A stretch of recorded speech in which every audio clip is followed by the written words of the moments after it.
C'était encore une belle journée qui commençait, mais elle a basculé quand j'ai vu l'actualité. Dans mes céréales, il y aurait un herbicide, le glyphosate, vendu notamment sous la marque Roundup. La molécule serait également présente dans ce paquet de pâtes ou dans ces lentilles vertes. C'est le résultat d'une étude de l'association Génération Future. Dans 16 produits sur 30 testés, elle a trouvé des résidus du glyphosate, moins d'1 ou 2 mg par kilo, sachant qu'il n'y a pas de limite légale concernant le glyphosate dans les produits transformés. Alors, dois-je jeter mes céréales pour si peu ? Les niveaux qu'on trouve sont des niveaux qui sont, par exemple, bien au-delà de ce qu'on peut tolérer dans l'eau de boisson. Sur les céréales que vous nous avez présentées tout à l'heure, c'est 100 fois plus que ce qu'on tolère dans l'eau de boisson. Et certains échantillons vont jusqu'à 2000 fois plus que ce qu'on tolère dans l'eau de boisson. Aujourd'hui, par exemple, il y a une étude qui vient de sortir sur le Roundup, donc la fameuse produit commercial dans lequel se trouve le glyphosate, qui montre qu'à très faible dose, il y a des impacts sur les cellules. Ça questionne en tout cas l'exposition des populations, notamment les plus vulnérables, à des faibles doses, mais de manière répétée, tout au long de la vie, à des polluants dont on sait qu'ils sont potentiellement dangereux. En mars 2015, une agence créée par l'OMS a classé le glyphosate comme probablement cancérogène. Pourtant, il est autorisé dans l'Union européenne, car les agences européennes, elles, n'ont pas trouvé de preuve de sa dangerosité. Peut-être parce qu'elles se basent essentiellement sur les études fournies par les firmes agrochimiques elles-mêmes. Hi, I'm Nicole. I work at Monsanto. Monsanto a de quoi faire du lobbying. La firme brasse 13,5 milliards de chiffre d'affaires avec ses semences OGM et son Roundup.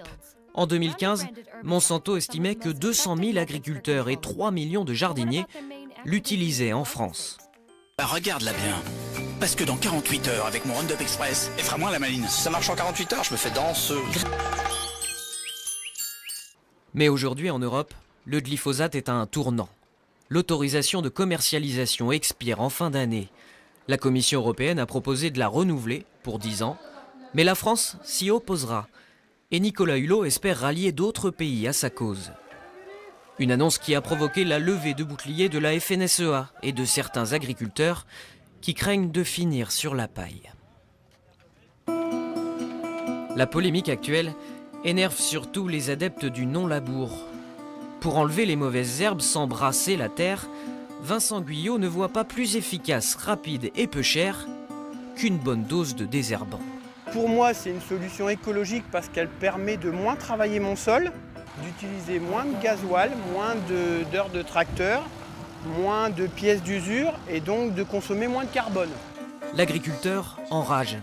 L'État l'a encouragé à faire du non-labour et veut maintenant lui retirer l'outil qui va avec. Le glyphosate, c'est un désherbant total qui entre par le système foliaire et ensuite qui migre à l'intérieur de la plante par systémie et qui peut aller jusqu'au bout des racines. Après, des produits autres que le glyphosate pour détruire les chardons dans les cultures, il y en a. Ils ont une efficacité moindre, un coût nettement supérieur et donc on va perdre énormément en compétitivité par rapport à des pays qui pourraient peut-être demain encore avoir le glyphosate et c'est pas trop ce qu'on recherche aujourd'hui.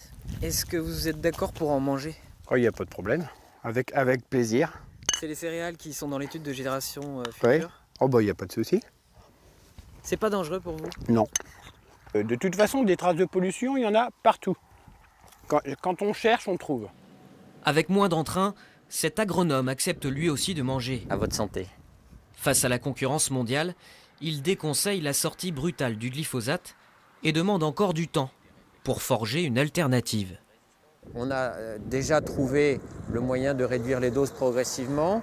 On peut le faire encore. On est en train, avec le développement robotique et numérique, d'arriver à la diffusion de produits directement sur la plante visée. Donc on ne va pas mettre du produit sur le sol entre les différentes plantes. Donc je crois que sur une dizaine d'années, on peut arriver à faire des très très bonnes avancées.